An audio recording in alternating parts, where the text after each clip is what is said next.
Good morning, good afternoon, good evening. This is Lovely with Lovely's Musings coming to you with another message. Now, this one's not titled, so we're just going to call it a general message. And let's get into it. 333 can be a sign of a loved one who's no longer here, who is reminding you that they are with you, or that the ancestors have a message for you and you're protected by angels. The numbers are meant to remind you to have the strength to keep going. Also, the numbers are meant to remind you that all things are possible with perseverance. The angels are telling you that you're overflowing with power and energy. There may be too much fear and hostility in the environment that you're working in, so you're not being heard. It might be that your ideas are not ripe enough, or that you're not ready to listen to feedback from others. If you spend more time in contemplation, you may successfully disregard the emotional occupations and biases of others. For now, closely observe your inner events. This time for sharing will come later. Take action on your most burning and passionate convictions, no matter what the social consequences. Continue to articulate and define yourself in light of the torch that you, not anyone else, that you are carrying. This way, you're going to inspire others to conceive some new ideas on their own. You may find yourself becoming a leader. Usually, the first person to break away from conventional thought is the one to define a new trend. Under the circumstances, there's a solid need for a fresh voice and vision, and you just might be it. So make your move. Those around you who are ready for change will support your leadership. It's time to move on. Those who don't want to follow you won't, and that's okay. Let them find someone else. If you cut the cords that bound you to old ways and outdated thinking and convictions, you find yourself joining in this sweep of incoming light, like this movement of change and healing that's happening worldwide. You are part of that.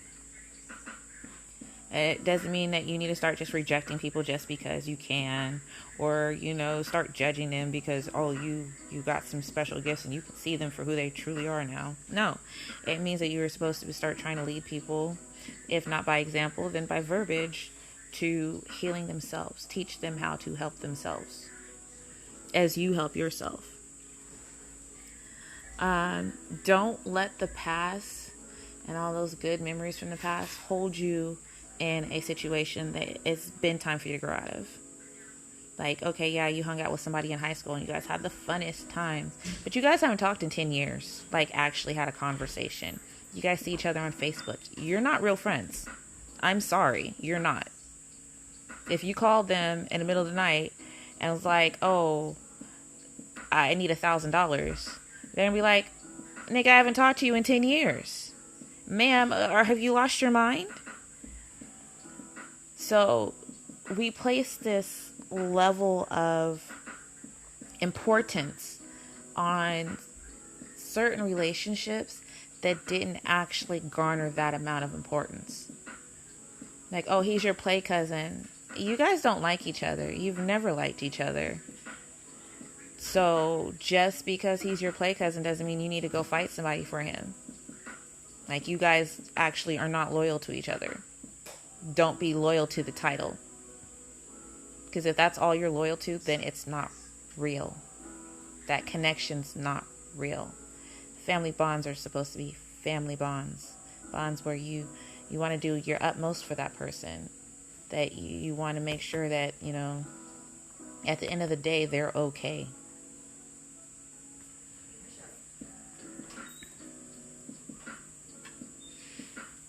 I need you to change your perspective on some things. You've got a very narrow lens, and it's causing you to feel incapable when you are more than capable. You have so many talents, and you're not seeing yourself because you're still defining yourself by what you don't have.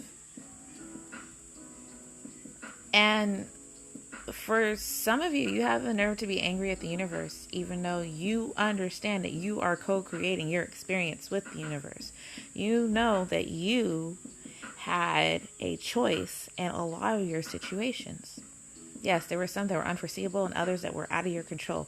But the ones that you were a part of, that you could say, I'm going to go right and I'm going to go left, or I'm going to order this, or I'm going to do that. Those were your choices, and you made those choices on your own. No one held a gun to your head or a knife to your throat. So you need to own up to your part and where you're at this moment. Don't feel bad. Please don't. Because right now is the time for you to start chasing your dreams. And the only way to do that is to be a little delusional. Because you've got to imagine it and then work towards it. How many people walk towards mirages? Right? You're not supposed to. But in this instance, that's what the universe is asking you to do. It's asking you to have blind faith, step out, and see yourself in a situation that you never could have imagined before. Now, this particular message is for Anubis, Capricorn, Elder the Seeker, Leo, Olive, Reed the Inquisitor, Sagittarius, Scorpio, and Virgo. Now, these could be in your 12th house. Or these particular dates might be important to you. January, June 29th through July 13th, May 8th through the 27th, November 25th through the 23rd, October 28th through November 24th, or September 23rd.